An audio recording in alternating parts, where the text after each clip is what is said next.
At the family reunion, my father asked with genuine confusion, "Aziza, baby, why did you come in an Uber? Did the car I gave you for your birthday break down?" Before I could answer, my husband said with a smirk, "That car belongs to my mother now. She needed it more." My father fell silent for a moment, and what he did next filled me with profound pride. Before we begin, friends watching this story, please leave a comment telling us which city you are watching from. And don't forget to like and subscribe so this channel can grow and bring you even more interesting stories. That afternoon, the main house of the King family was wrapped in a warm but imposing atmosphere. The grand mansion, a marvel of modern architecture, buzzed with the aroma of delicious soul food emanating from the central hall and the laughter of relatives. It was the monthly family reunion, an event the relatives always looked forward to with longing. In the spacious gravel driveway, a fleet of foreign luxury cars was parked in perfect order. From the latest European sedans to massive SUVs costing hundreds of thousands of dollars, they all gleamed, reflecting the rays of sunlight filtering through the dark clouds that had suddenly covered the clear sky. Inside, uncles, aunts, and cousins enjoyed a buffet served by the city's finest catering company. However, amidst all that opulence, a chair at the head table, right next to Romello, was empty. Romello, seated comfortably in his carved teak chair, showed no sign of waiting for his wife, who had not yet arrived. On the contrary, he was completely absorbed in enjoying a Wagyu steak on his plate. Occasionally, he would let out a loud laugh at a joke from his cousin. Dressed in a branded silk shirt and a flashy gold watch, he tried hard to fit in with his wife's family, a family of tycoons in their own right. Romello always felt he had to prove he deserved to be there, even though everyone in that room knew his management position at the company was a gift from his father-in-law, President Thaddeus King. His attitude, overly confident and somewhat arrogant, often made some relatives uncomfortable, but they kept silent out of respect for Mr. King, known for his patience and wisdom. Outside the high walls of the estate, a dark blue Uber pulled up slowly. A light drizzle was beginning to fall, dampening the hot asphalt. The car door opened, and out stepped Aziza. She looked beautiful, but seemed a bit overwhelmed. The driver's card reader wasn't working, so she had to rummage through her purse to pay for the ride in cash. Then she rushed out, covering her head with her purse to keep her pastel-toned dress from getting soaked. There was no personal chauffeur to open the door for her, nor an umbrella to welcome her. Aziza ran across the wide courtyard toward the main entrance, passing her family's luxurious cars. When she reached the imposing front door, she was slightly breathless. She fixed her clothes, brushed the raindrops from her shoulders, and after a deep breath to calm herself, entered the lion's den full of inquisitive stares. A brief silence fell over the central hall when Aziza entered. Before the murmur of conversations resumed, though notably quieter, all eyes were on her. Aziza's appearance was simple but elegant, in stark contrast to the luxury surrounding her. Her face showed fatigue. Dark circles betrayed her exhaustion, although she tried to hide it with a faint smile. She approached her father, President King, who presided over the table as the family patriarch. Mr. King observed his daughter with a sharp gaze, but one full of love. He noticed that her shoes were slightly stained by the rain and that the hem of her dress was damp. His paternal instinct immediately detected the trouble his daughter had been trying to hide. Mr. King slowly set down his spoon, and the delicate sound it made seemed to resonate with special force in the ears of everyone present. He looked at Aziza, who had just kissed his hand respectfully, and then shifted his gaze to Romello, who continued chewing his food with delight, without having bothered to stand up or pull out the chair for his wife. Mr. King cleared his throat softly, and that was enough for the conversation at the table to cease completely. With his baritone voice, calm but commanding, he asked a question, a simple question that would change his son-in-law's destiny forever. He asked why Aziza had arrived late and why she looked soaked, as if she had come by public transit, especially when he had just given her a very special birthday gift for her comfort. Mr. King asked with feigned curiosity about the whereabouts of the brand-new Mercedes-Benz S-Class he had sent her the previous week. Had it perhaps broken down, forcing Aziza to take a rideshare in the bad weather? Aziza remained silent. Her lips trembled slightly. She still hadn't found the right phrase to cover up her husband's behavior, as she didn't want to embarrass him in front of the whole family. Aziza was an obedient wife. She always tried to protect her husband's reputation, even though her heart often broke. However, before a single word could leave Aziza's mouth, Romello interrupted the conversation.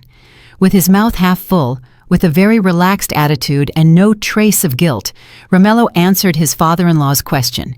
He said loudly that the Mercedes-Benz S-Class was now in the hands of his mother, Ms. Corinne. Romello explained, as if it were the most reasonable thing in the world, that his mother needed a large, luxurious car so as not to be looked down upon by her friends at the Church Society Club. He added an argument that made the blood of those listening boil, that Aziza, who only went to the office and dressed simply, should live modestly, and that using an Uber was more practical and convenient since she didn't have to look for parking. The room went even quieter than before. Uncles and aunts looked at each other in disbelief. They knew the car was a personal gift from Mr. King to his only daughter Aziza, not for his son-in-law's mother, who was famous for her vanity. Romello's words were not only disrespectful, but they showed a total disregard for his wife and a lack of awareness of his place before the person who had given the gift. Aziza lowered her head, holding back extreme shame. She wasn't ashamed of having come in a taxi, but that her husband was exhibiting his stupidity with such pride in front of her own father. She clutched the hem of her dress, wishing the floor would open up and swallow her. Her heart ached to hear how her husband prioritized his mother's image over his wife's comfort. However, Mr. King's reaction was completely unexpected for Romello. Aziza's father didn't slam the table, didn't shout, didn't even flush with anger.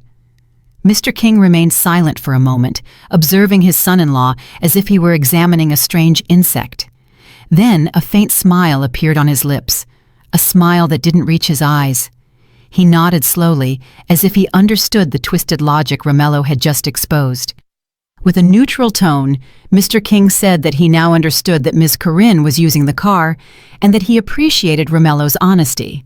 Romello, interpreting his father-in-law's reaction as a sign of approval, or at least the helplessness of an old man before the younger generation, smiled smugly. He felt victorious, as if he had managed to handle his wife's family assets without any resistance. Under the table covered with a silk tablecloth, Mr. King's hand moved slowly to take his smartphone out of his pocket. Without even looking at the screen, his fingers opened a family messaging app and typed a brief order for his company's security and operations team. Not many words were needed. A single sentence was enough to activate the asset recovery protocol. The message was sent instantly, unleashing a destructive storm upon Romello and his mother.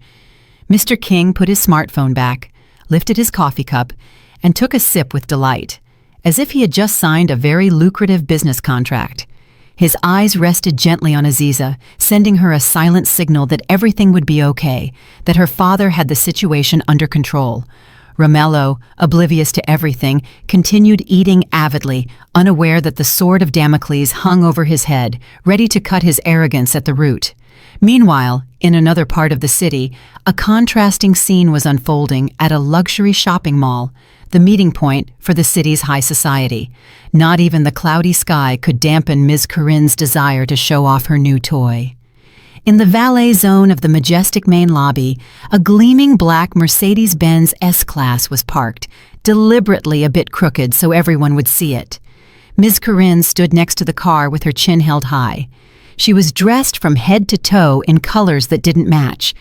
In a clumsy attempt to flaunt luxury brand logos, an imitation crocodile skin purse hung from her arm, and her fingers were loaded with excessively shiny gold rings. Around her, 5 of her friends from the social club observed her with varied expressions, some with admiration, others with envy, and some who, knowing the modest origins of Corinne's family, snickered discreetly.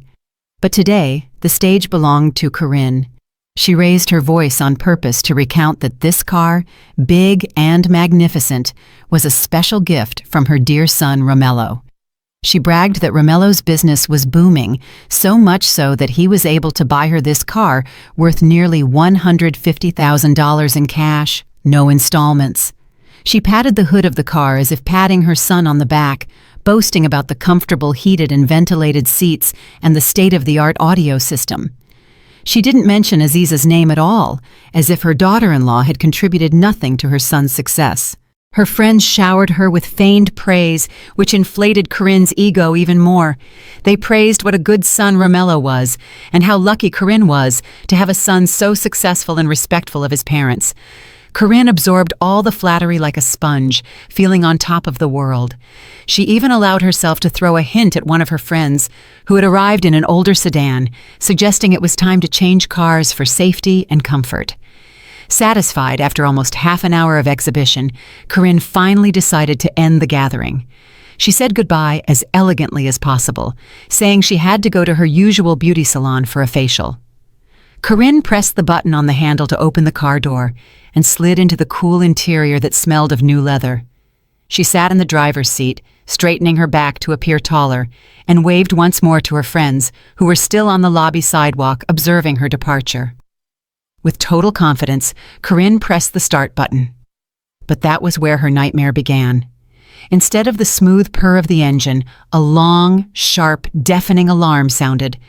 The instrument panel that normally glowed with futuristic graphics turned completely red. All the warning lights flashed at the same time like the lights of a broken disco, creating an atmosphere of panic in the confined cabin.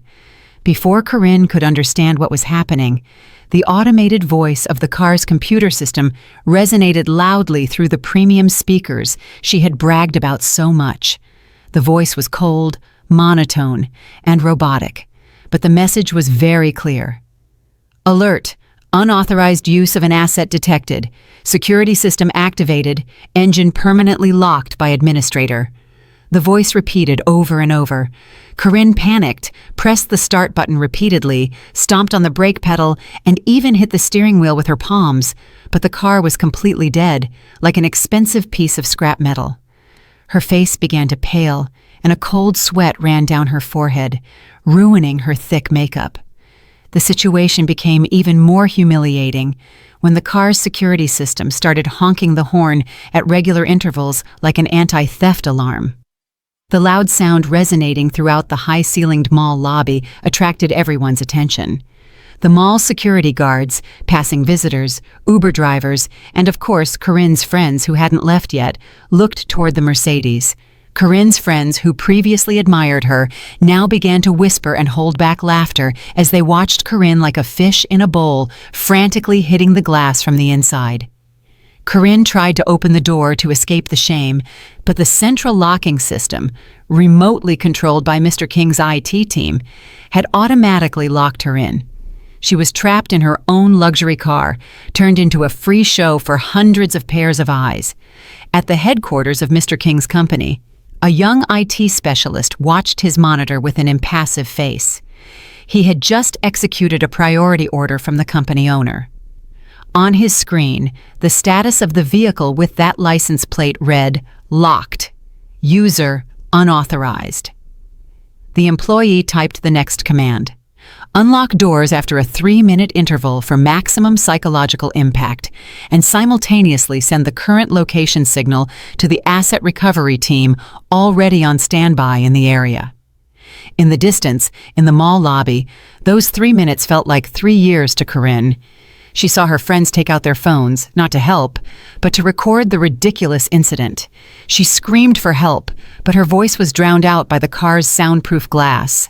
She cried hysterically. Her eye makeup ran, turning into a black liquid streaking down her cheeks, destroying the image of the high society lady she had tried so hard to build. When the door locks finally released automatically with a loud click, Corinne didn't get out immediately. She was too exhausted and in shock. But she had no choice, because in the distance, a bright orange tow truck with a large corporate logo was already entering the lobby area, making its way through the crowd. The employees who stepped out of the truck were not typical disheveled operators, but two security agents, robustly built with determined faces, dressed in black tactical uniforms. They carried a folder with legal asset seizure documents and walked with a firm step directly toward Corinne's car. It was then that Corinne realized this wasn't a simple engine failure. It was a counterattack, and she was on the front line of the battlefield, with no weapon other than her already shattered pride. The atmosphere in the mall lobby, normally bustling with visitor activity, had now transformed into a stage of tension and comedy. The arrival of the huge orange tow truck, with its emergency lights spinning silently, parted the crowd like Moses parting the sea. On both sides of the truck, the name of the business conglomerate King Enterprises Property was clearly inscribed, a name highly respected in the American business world. The two burly security agents who stepped down from the truck were not just any operators. They wore impeccable black uniforms with the company insignia on their chests and communication earpieces. Their faces were blank, cold, and professional, and there was not an ounce of hesitation in their steps as they headed toward the Mercedes-Benz S-Class, stalled in the middle of the VIP drop-off zone. Corinne was still trapped in the car, breathing with difficulty. The tinted windows prevented her from clearly seeing the expressions of the people outside, but she could feel the hundreds of pairs of eyes fixed on her. Her heart pounded, a mixture of fear and the pride she still had left. One of the security agents tapped firmly on the driver's window, startling Corinne. She tried to scream at them to leave, but her voice didn't penetrate the glass. The agent wasted no time. He took out a small electronic device and held it near the door handle. Immediately, the car lock opened with a loud click. The driver's door swung wide open, letting in the warm lobby air and the murmur of the crowd into the cool cabin. The security agent leaned in slightly, but there was no trace of kindness in his tone. He asked Ms. Corinne to exit the vehicle, as they needed to secure the company asset immediately. Corinne, feeling her pride trampled, exploded in anger. She clung to the steering wheel with all her might and refused to move. With a cracking voice, she shouted that the car belonged to her son, Romello, and that no one had the right to take it from her. She threatened to call the police and report them for theft. Corinne's hysterical screams echoed against the lobby ceiling, and mall visitors moved even closer to see who this middle-aged woman causing such a scene was. Several people took out their phones, activated the camera function, and began recording the embarrassing incident in real time. The security agent didn't get carried away by emotions. Calmly, he took out a plastic folder containing official documents. He showed the stamped and signed asset recovery order. With a voice loud enough for the front row of the crowd to hear, he explained that the vehicle in question was registered as an operating asset of Mr. Thaddeus King's company, and that at that moment it was being misused by a person without written authorization. The words company asset and misused resonated in the ears of Corinne's friends who were still standing on the sidewalk, stunned. Their expressions changed from confusion to contempt. The rumor began to spread that the luxury car Corinne bragged about so much was actually her daughter-in-law's father's company car, not the fruit of her son's success. As Corinne continued to resist and refuse to get out, the security agents finally took firm measures following protocol. One agent signaled to his partner. With agility, but without hurting her, they pried Corinne's hands off the steering wheel. Corinne kicked like a spoiled child. Her feet flailed in the air, but the strength of a middle-aged woman who barely exercised was no match for two trained guards. In a matter of seconds, Corinne was dragged out of the car. She stumbled and would have fallen to the asphalt if she hadn't grabbed a lobby pillar to keep her balance. Her imitation purse fell, and its contents spilled onto the floor. Cheap lipstick, crumpled tissues, and a bulging wallet containing only old receipts. The next scene was the culmination of all the humiliation. The tow truck operator quickly hooked the front bumper of the Mercedes. The towing machinery roared and gently lifted the massive car onto the truck bed. Corinne ran and banged on the side of the truck, crying and begging them not to take the car. She screamed Romello's name, as if her son were going to suddenly appear to save her, but no hero arrived. The truck drove away slowly, taking with it the symbol of social status Corinne felt so proud of. She was left alone in the middle of the driveway. Her hairstyle, once so elaborate, was now undone, and the running mascara gave her a ghostly appearance in broad daylight. No one around helped her. They were too busy uploading videos of the incident to social media. One of Corinne's friends, a woman with a sharp tongue, whom Corinne had previously despised for her old car, approached with a sarcastic smile. She didn't offer a hand to help Corinne up, but simply said in a low but cutting voice, "It seems your son's car had a business emergency. Why don't you order an Uber?" The comment provoked giggles among the other friends. Corinne looked around with glassy eyes. Her world, built on lies, was crumbling. A visitor's phone pinged with a notification, a video of Ms. Corinne being dragged out by security guards, uploaded to the city's gossip account, reached thousands of views in minutes. The headline was painfully cruel. High society ladies flex turns out to be in-laws company lease. Back at the King Mansion, the atmosphere of the party remained serene, in stark contrast to the chaos that had just occurred at the mall lobby. A soft piano melody played in the background for guests enjoying dessert. Aziza sat silently in her chair. Her eyes stared at the empty plate in front of her, trying to ignore the sound of her husband chewing beside her, still avidly. Romello seemed very relaxed. Occasionally he let out a small burp without covering his mouth, feeling like a little king in his father-in-law's house, having successfully answered Mr. King's question without any argument. He didn't know the calm in that room was the calm before a great storm.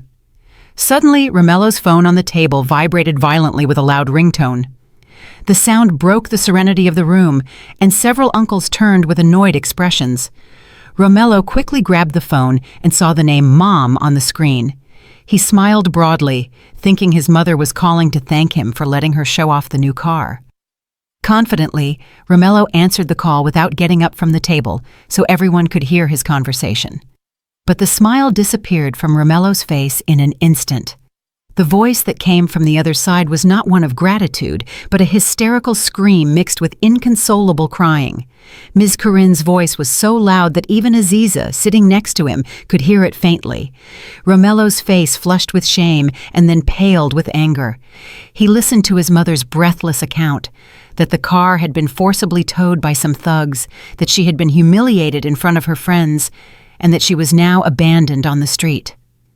Romello's narrow mind immediately concluded that this was all Aziza's doing. He thought Aziza, hurt, had secretly called the police or canceled the car insurance. Rage consumed him. Romello threw his spoon onto the plate, making a clattering noise, and the whole room went silent instantly. He stood up abruptly. His chair scraped the marble floor with a loud screech. With bulging eyes, Romello pointed at Aziza's face, who remained seated silently. He screamed at his wife in front of dozens of relatives present. He accused Aziza of being an ungrateful wife who had humiliated her mother-in-law. Romello shouted, asking what Aziza had done to have the car taken away. The veins in Romello's neck bulged. His face was ready to utter all kinds of insults. Aziza raised her head and looked at her husband with an indecipherable expression, a mixture of pity and exhaustion. But before she could open her mouth to defend herself, a baritone voice cut through Romello's anger like a hot knife cuts butter. Mr. King had risen from his seat at the head of the table. His movements were slow and deliberate, but he had an aura that left everyone breathless. He didn't shout, didn't slam the table. He simply raised a hand slightly to signal Romello to shut up. Surprisingly, Romello, who was furious, fell silent. His mouth remained slightly open. Mr. King walked around the table. His steps were firm as he approached his son-in-law. He stopped exactly 2 steps from Romello and looked him in the eye with a sharp, piercing gaze, the look of a businessman who had broken many competitors. With a neutral tone, Mr. King said there was no problem with the car. He explained that the car had been recovered because its original owner, the company, had determined that the current user was not qualified.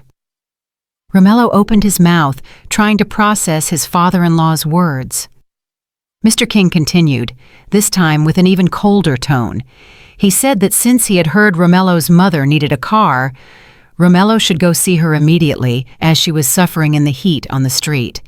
Romello, bewildered, tried to excuse himself, saying he had to go back to the office, but Mr. King interrupted him again. With deadly calm, Mr. King informed Romello of a new reality. He asked for the keys to the sedan Romello had arrived in, the company car he had been using for his affairs. Romello, reflexively grabbing his pants pocket, hesitated to hand over the keys. Mr. King sketched a slight, terrifying smile.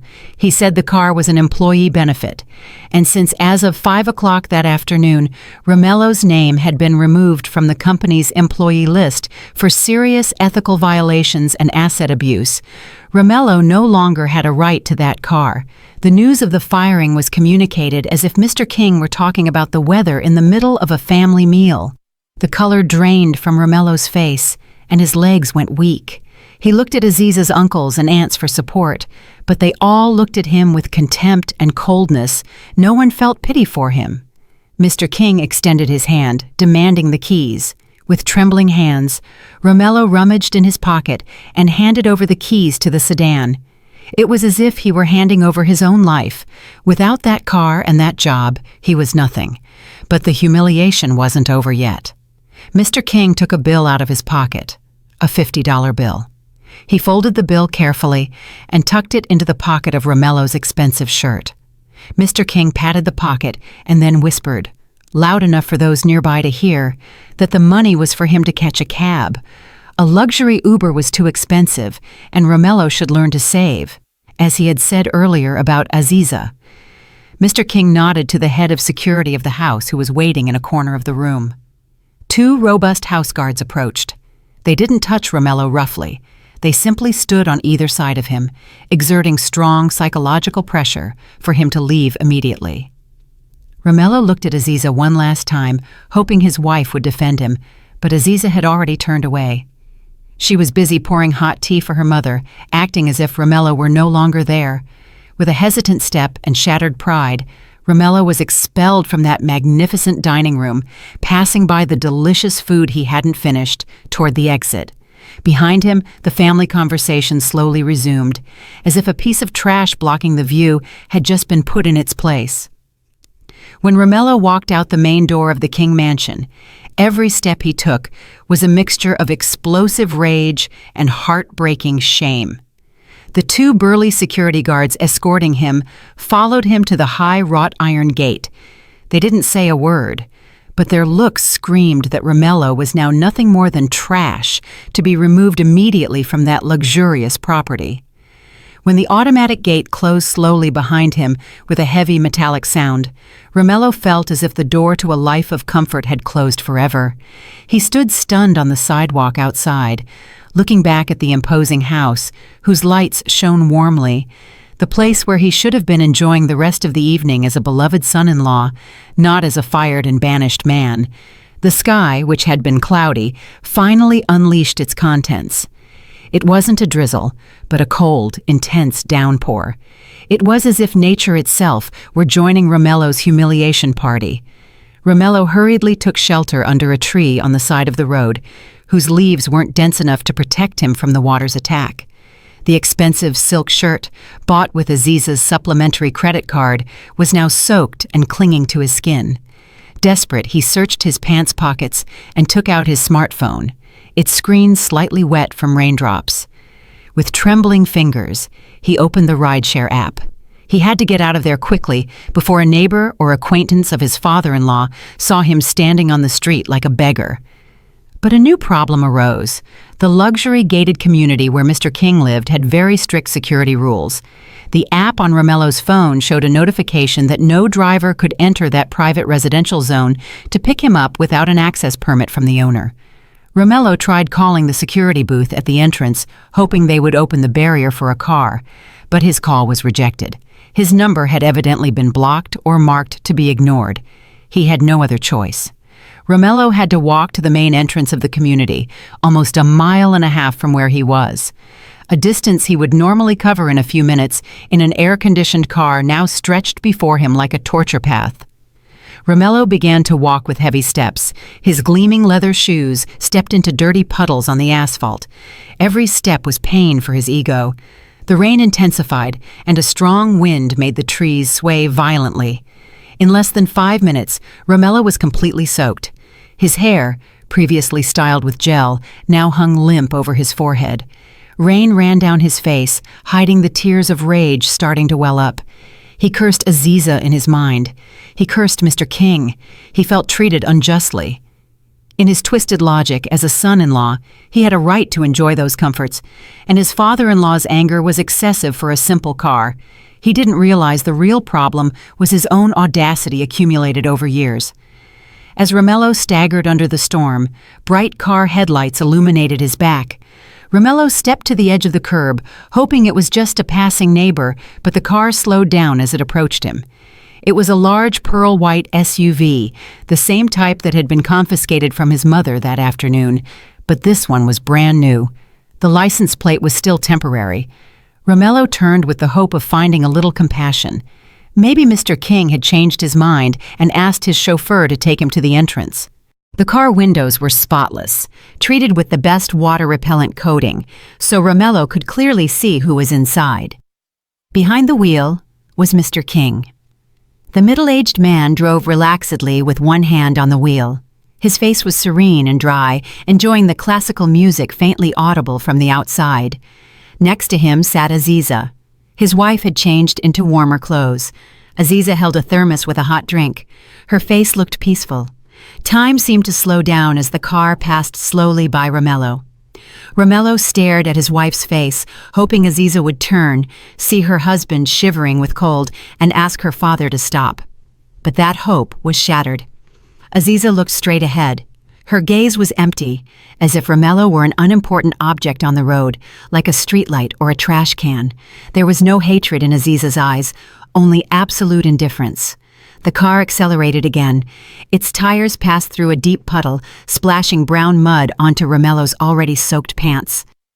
Romello stood there soaked in mud and rainwater, staring stunned as the taillights of that luxury car disappeared around the corner toward the exit gate.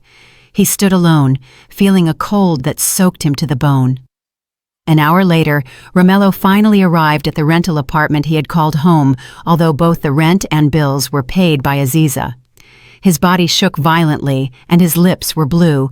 He slammed the door, entering, hoping to find some warmth or at least a place to vent his emotions, but the scene that greeted him in the living room only caused him an even bigger headache. The house was a mess. Curled up on the living room sofa was Ms. Corinne. Her hair was messy, and streaks of running mascara still stained her cheeks.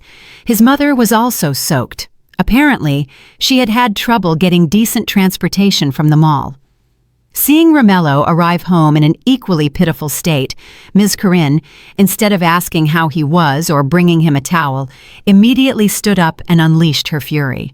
She pointed at Romello's face and screamed, asking where his responsibility as a son was. Ms. Corinne retold the tragedy at the mall, exaggerating how she had been treated like a criminal and turned into the laughingstock of the entire city.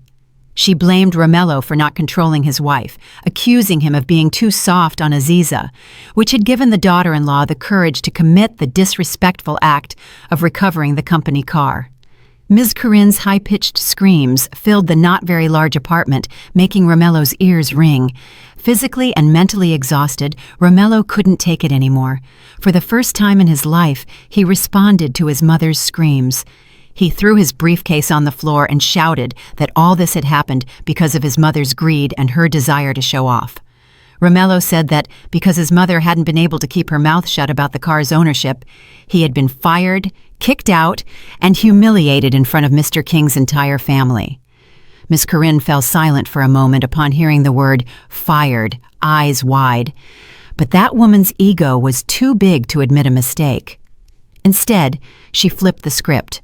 She said the firing wouldn't have been a problem if Romello were truly as successful and rich as he had always bragged. The fight between mother and son continued with fury, blaming each other and bringing up dirty laundry they had kept hidden under the mask of a harmonious and prosperous family.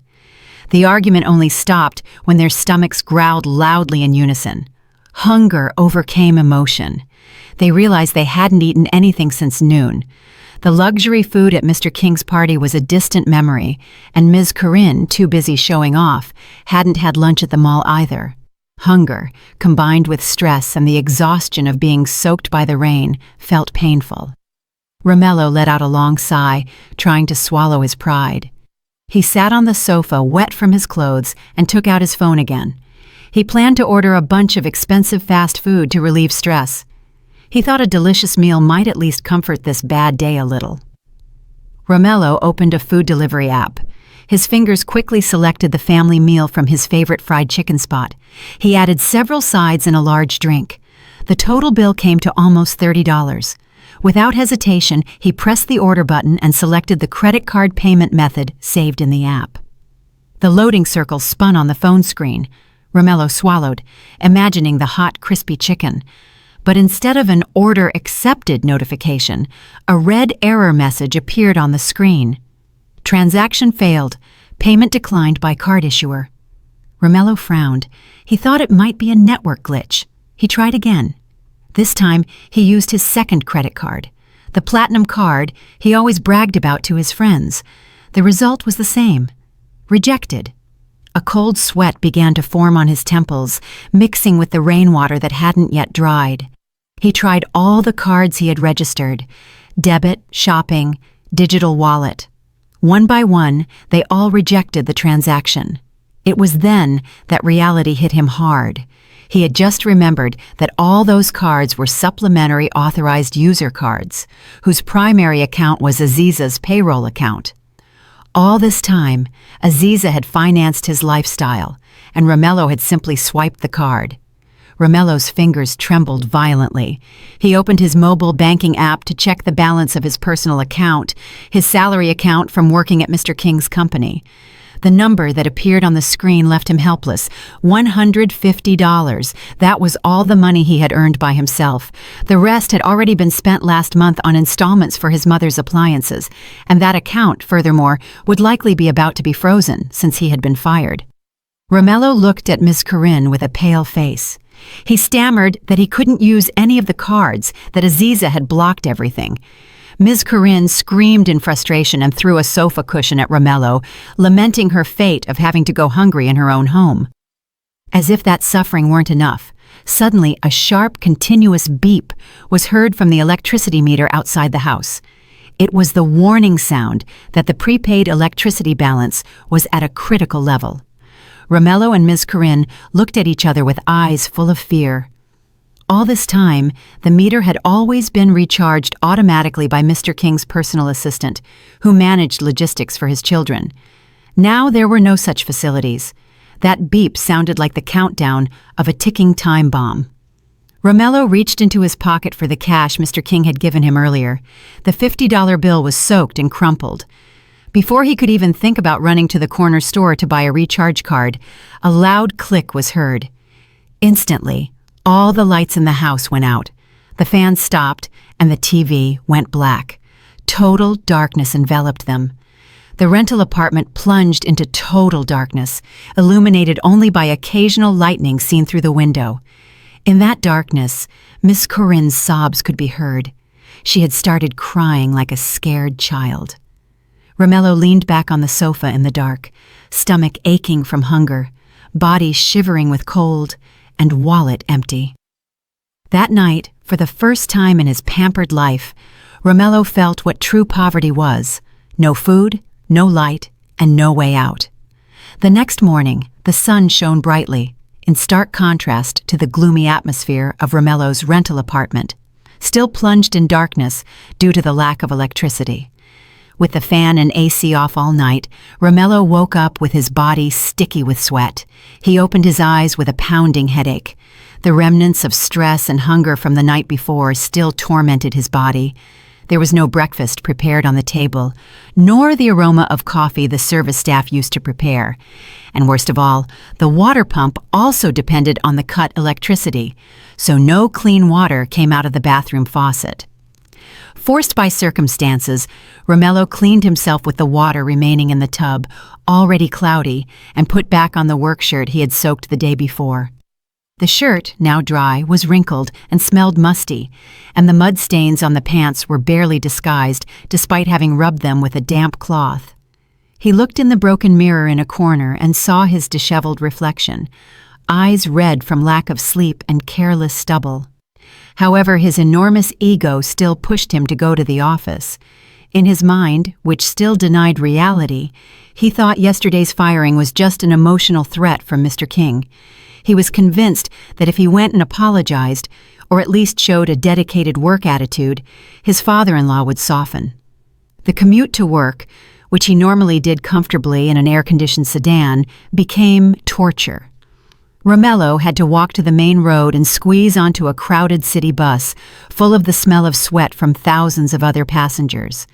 He stood pressed near the door, trying to avoid getting his shoes stepped on and holding back nausea caused by an empty stomach. Upon arriving at the financial district downtown, Romello walked with forced uprightness toward the skyscraper owned by Mr. King. He fixed his shirt collar, trying to regain the dignity he had already lost. But the looks from some of his former colleagues he crossed on the sidewalk were different. They didn't greet him. Instead, they looked away or looked at him with mockery while whispering. Apparently, rumors about what happened at the party and his mother's viral video had spread faster than his steps. Romello entered the majestic lobby of the building with its gleaming marble floor. He headed toward the automated turnstiles and took out the employee badge hanging from his neck. With a movement that had become muscle memory over the last 3 years, he swiped the card over the scanner. Normally, the light turned green and the turnstiles opened, but this time the machine emitted a long, sharp buzz, and the light turned bright red. The words, "Access denied," appeared clearly on the machine's small screen. Romello, feeling shame rise in his throat, swiped the card again. 1, 2, 3 times. The line of employees behind him began to murmur with impatience. That rejection sound was like a siren announcing his pariah status. Before Romello could hit the machine in frustration, 2 burly building security guards were already in front of him.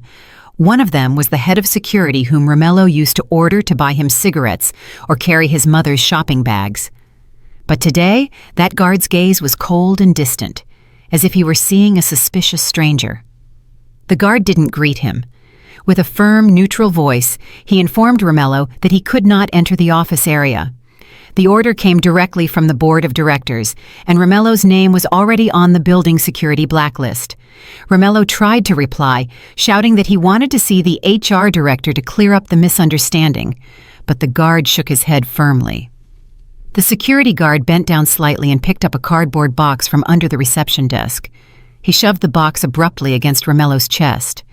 Inside the box were his personal effects, removed from his desk, a photo frame of him and Aziza with the glass broken, a coffee mug that said "The Boss," a stapler, and a couple of cheap pens.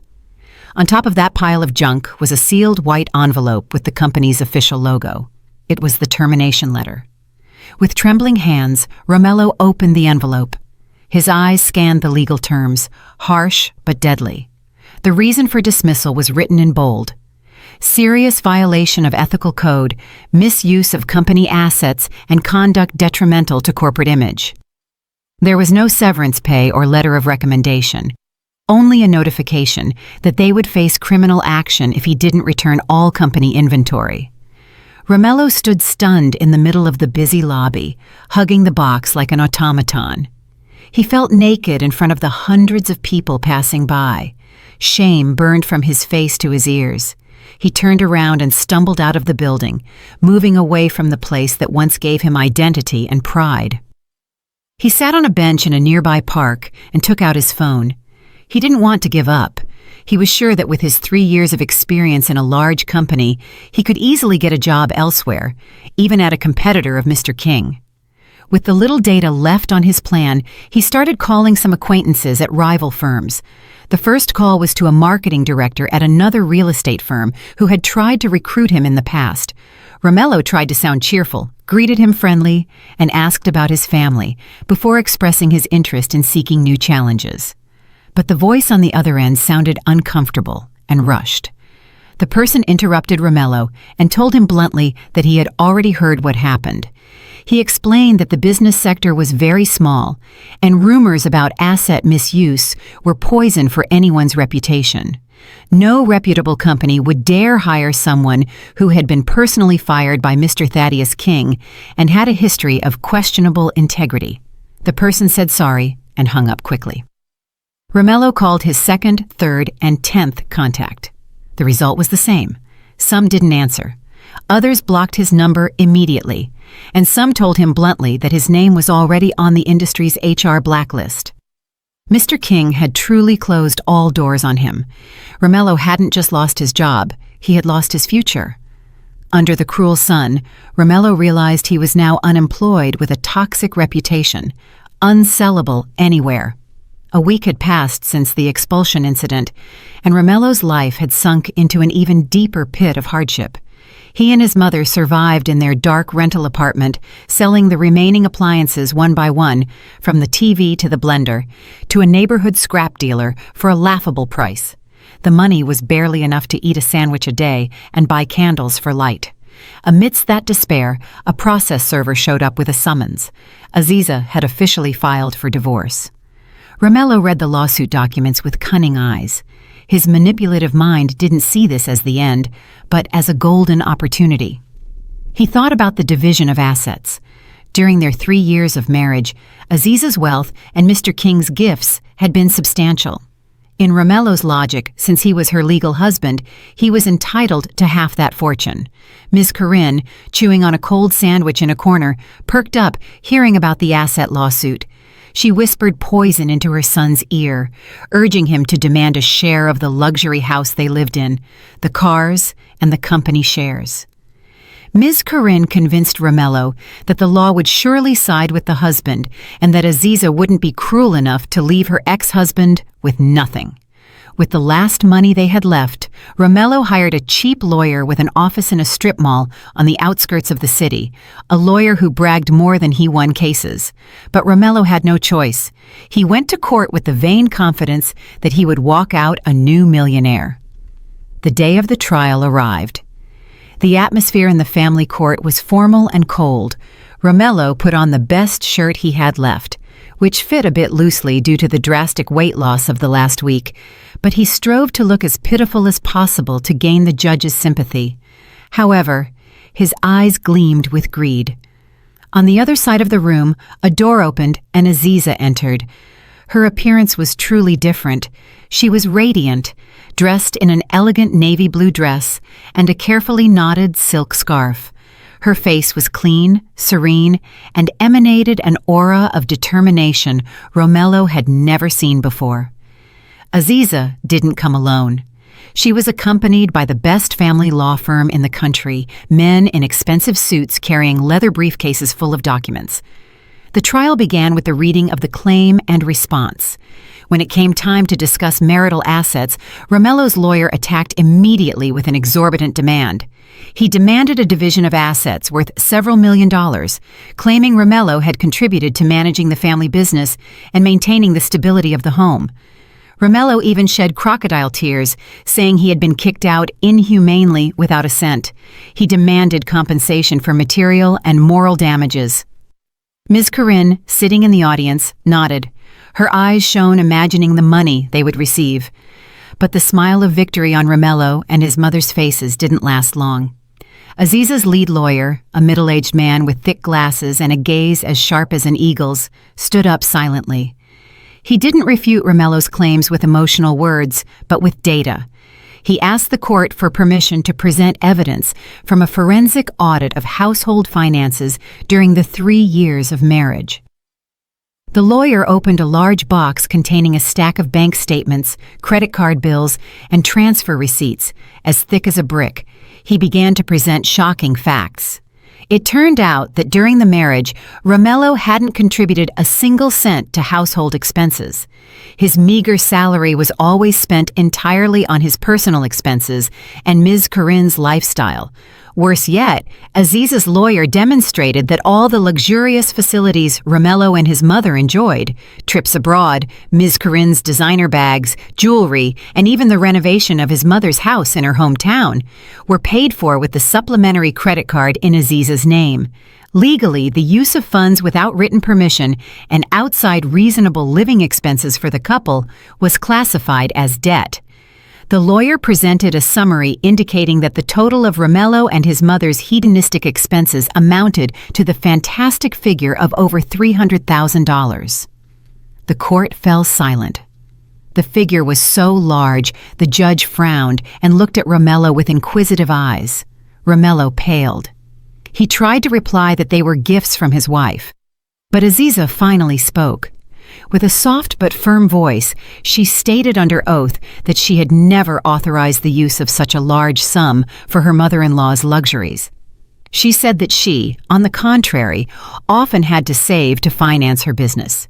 Aziza revealed she had kept silent all that time because she wanted to save her marriage.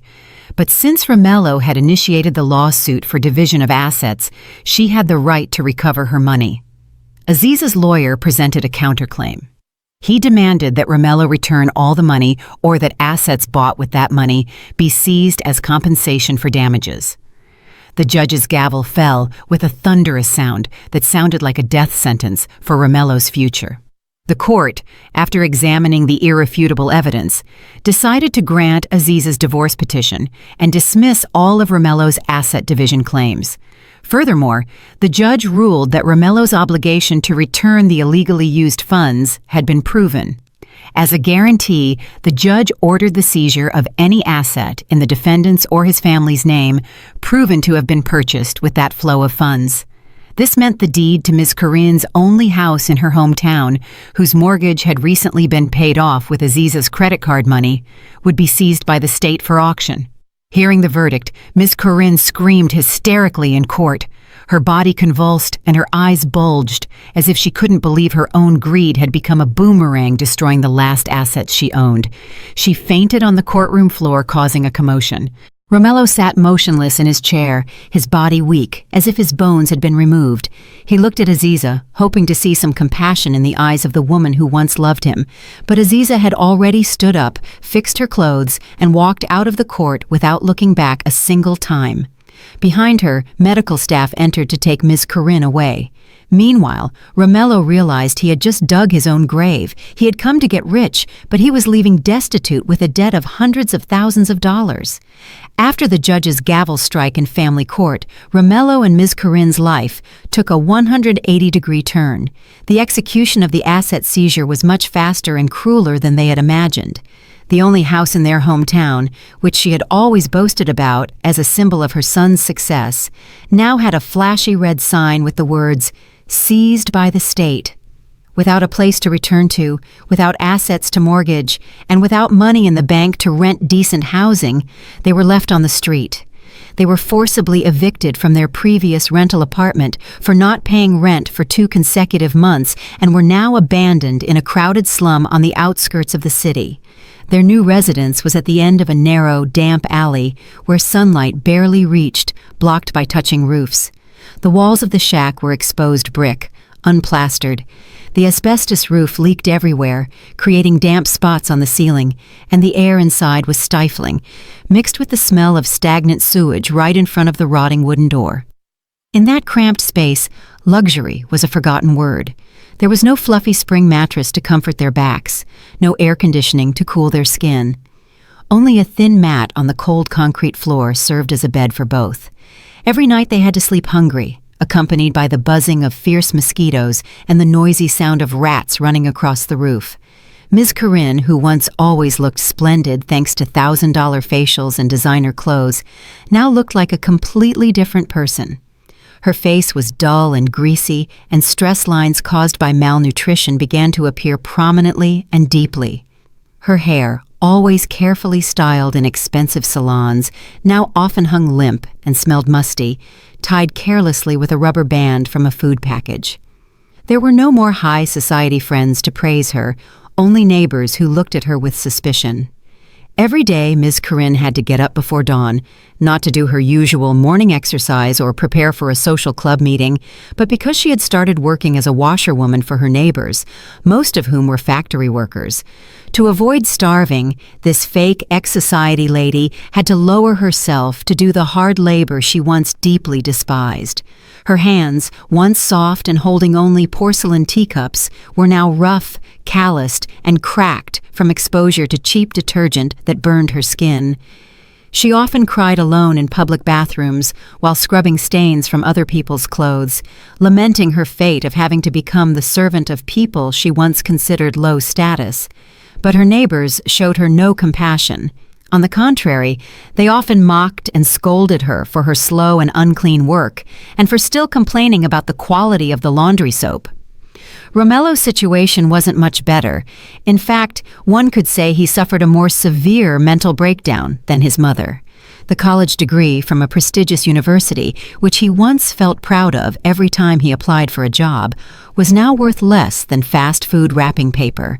The stigma of being a dishonest employee, an embezzler of assets, and a person fired dishonorably from Mr. King's major company caused him to be instantly rejected by all corporations. Even small businesses needing administrative staff were reluctant to hire someone with a history of integrity as bad as Romello's. The corporate world had firmly closed its doors to him. Finally, to eat, Romello had to swallow the enormous pride he once held. He accepted odd jobs as a loader at the city's central produce market. Every night until dawn, Romello had to transport 100-pound sacks of rice, vegetables, and onions from delivery trucks to merchants' stalls. His back, which once rested comfortably in an ergonomic chair in an air-conditioned office, was now scratched, bruised, and hunched from bearing heavy loads that tortured his spine. His skin, once carefully groomed, was now sunburnt, dark, greasy, and full of dirt that was hard to remove even with soap. His feet, once wrapped in gleaming leather shoes, now only wore thin, patched flip-flops, walking on the wet market floor full of rotting trash. Romello often had to fight with stronger porters for a loading job and was frequently pushed and fell into the mud, becoming the laughingstock of the market people, who didn't know he was once an arrogant young executive. Whenever Romello returned to the shack with a wrecked body and barely enough change to buy a couple of sandwiches with some bologna, the atmosphere at home, far from offering the peace of rest, greeted him with a new hell. The fights between mother and son became an inevitable routine. Ms. Corinne, unable to accept her hard life, kept blaming Romello for all her suffering.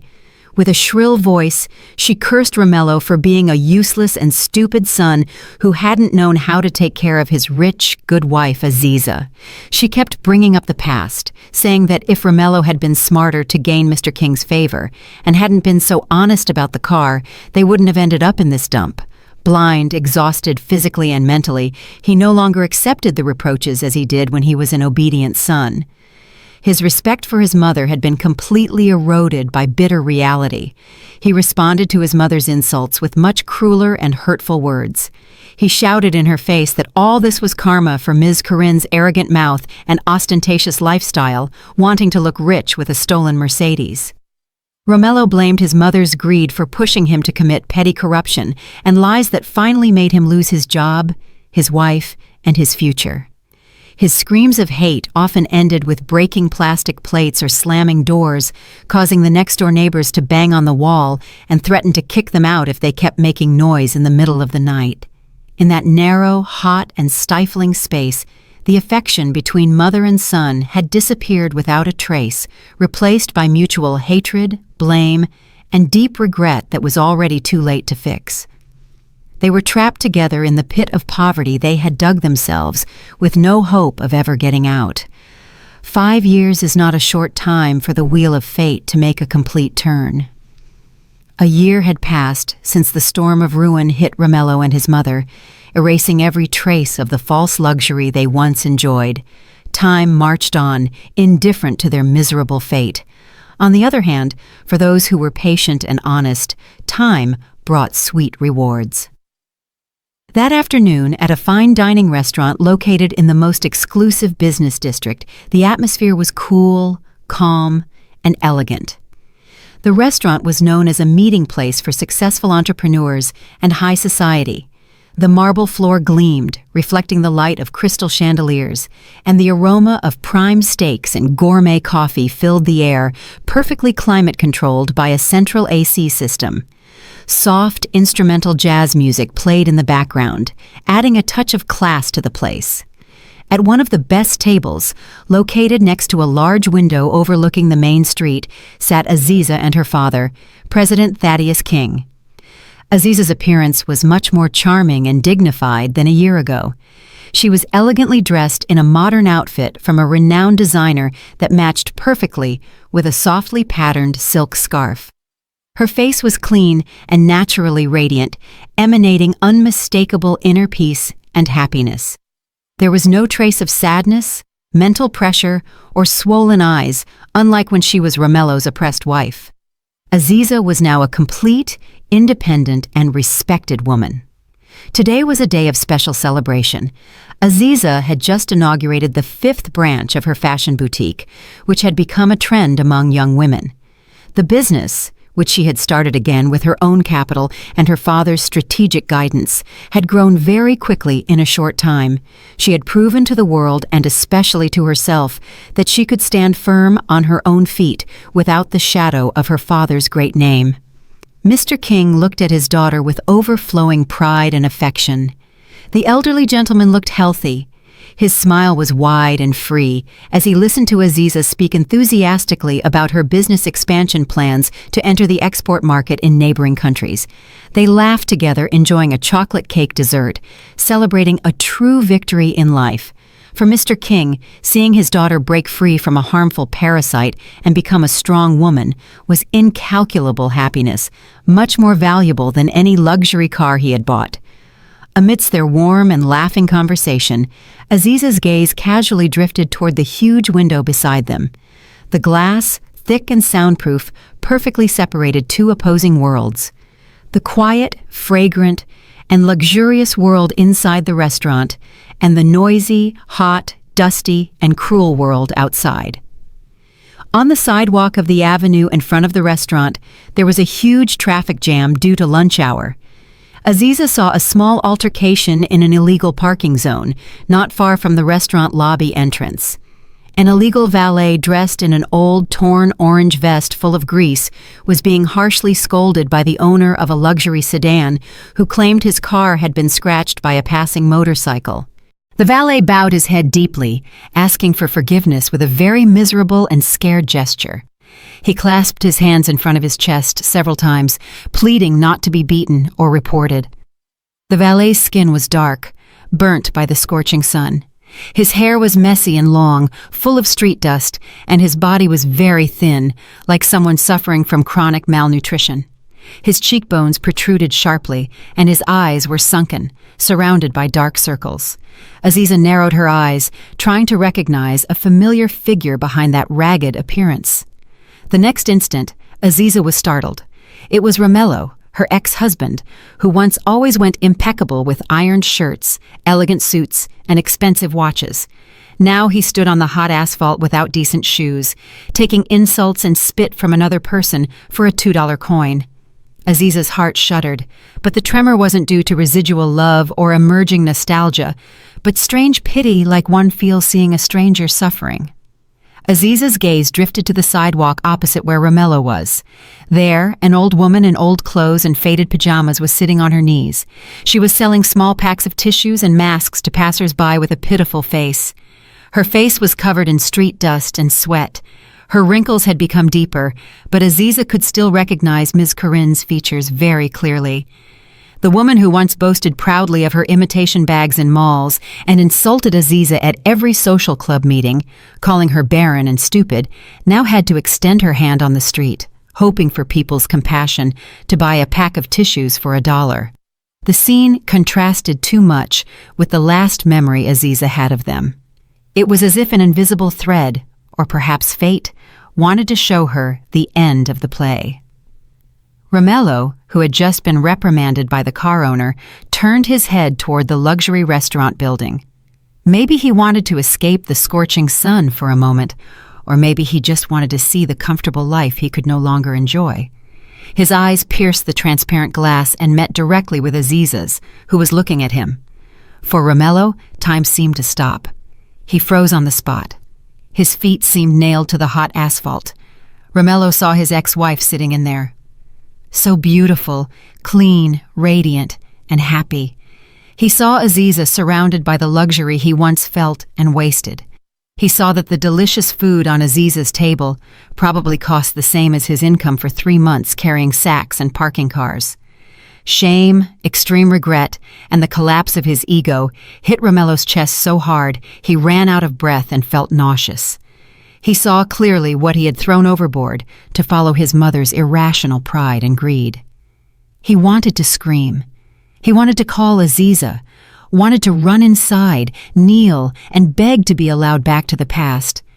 But he realized that thick glass was a wall of destiny he could no longer cross. He was just dust outside, while Aziza was a diamond in the window display. Romelo saw that Miss Corinne had also turned and covered her mouth in astonishment. Tears of regret ran down her dirty, wrinkled cheeks. Aziza held Romelo's tear-filled gaze for a few long seconds. On Aziza's face, there was no anger, no smile of satisfied mockery, no burning vengeance. There was only a blank and serene look, the look of someone viewing a past that has ended and no longer has the slightest place in her life. Aziza slowly looked away, unilaterally breaking that eye contact. She looked back at her father. Mr. King had also noticed Romelo's presence outside, but chose not to give it importance. Mr. King simply nodded and smiled at his daughter, a silent signal that everything had passed. Aziza returned her father's smile softly, and then, with an elegant and determined gesture, called the restaurant waiter. When the waiter approached, Aziza asked him to close the window blinds, as the sunlight was too dazzling. The waiter nodded politely and slowly pulled the blind cord.